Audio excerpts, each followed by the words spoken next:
نور على مر الزمان تألقا وأضاء للدنيا طريقا مشرقا، وهدى من الرحمن يهدينا به للصالحات وللمكارم والتقى.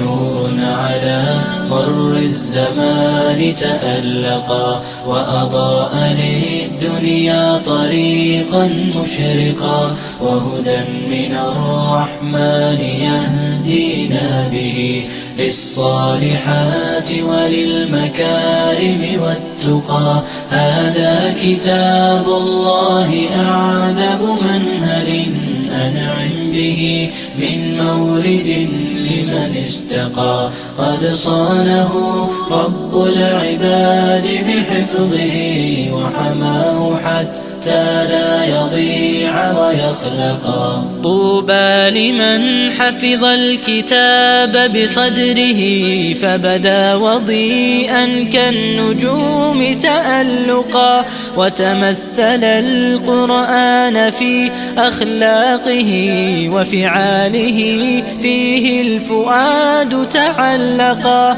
وتلاه في جنح الدجى متدبرا، والدمع من بين الجفون ترقرقا. هذه صفات الحافظين كتابه حقا، فكن بصفاتهم متخلقا. يا حافظ القرآن رتل آيه، فالكل أنصت للتلاوة مطرقا. يا حافظ القرآن لست بحافظ حتى تكون لما حفظت مطبقا. ماذا يفيدك أن تسمى حافظا وكتاب ربك في الفؤاد تمزقا؟